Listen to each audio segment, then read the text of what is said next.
தொட்டிலிட்டு கம்பன் சீராட்டி மூவேந்தர் பாராட்டி வருடங்கள் 2000 கடந்தாலும் இன்றும் கன்னித்தமிழாய் வாழ்ந்து வரும் என் தாய்மொழியாம் அன்னை தமிழால் எல்லாம் உள்ள இறைவனை முதற்கண் வணங்கி அவையோர் அனைவருக்கும் என் இனிய காலை வணக்கத்தை தெரிவித்துக் கொள்கிறேன். கடவுளிடமிருந்து பெறக்கூடிய செய்திகளை மக்களுக்கு அறிவித்து அவருடைய வாழ்க்கையை வழிநடத்துபவர்கள் இறைவாக்கினர்கள். அப்படிப்பட்ட இறைவாக்கினரில் ஒருவரான யோனா பற்றிய செய்திகளை உங்கள் முன் பேச வந்துள்ளேன்.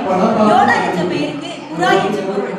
யோனாவுக்கு ஆண்டவரின் வாக்கு முதல் முறையாக அருளப்பட்டது. நீ நினிவே நகருக்கு போய் அதற்கு அழிவு வரப்போகிறது என்று அறிவி என்றார் ஆண்டவர். யோனா ஆண்டவரிடமிருந்து தப்பியோடு தர்சீசுக்கு புறப்பட்டார். அங்கு ஒரு கப்பலில் ஏறி பயணம் செய்தார்.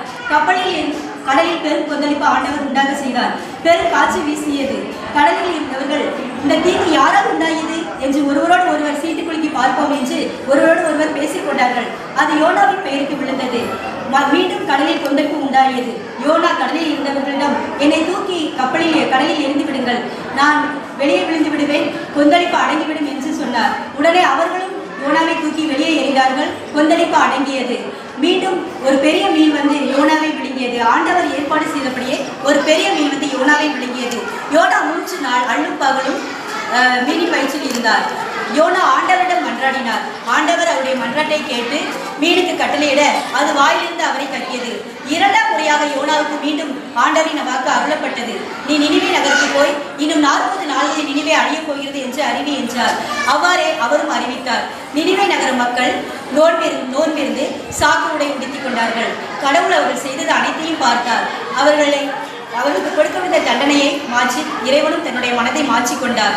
அதற்கு பிறகு ஆண்டவர் யோனாவிடம் முறையிட்டார். ஆண்டவரே, என் உயிரை எடுத்துக்கொள்ளும், வாழ்வதை விட நான் சாவதே மேல் என்றார்.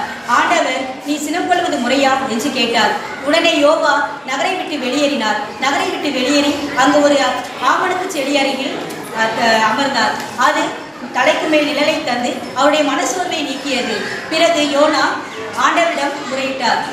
மிகுந்த மகிழ்ச்சி அடைந்தவுடன் மறுநாள் அந்த ஆமணக்கு செடியானது புழு வந்து அரித்து கருகி போய்விட்டது.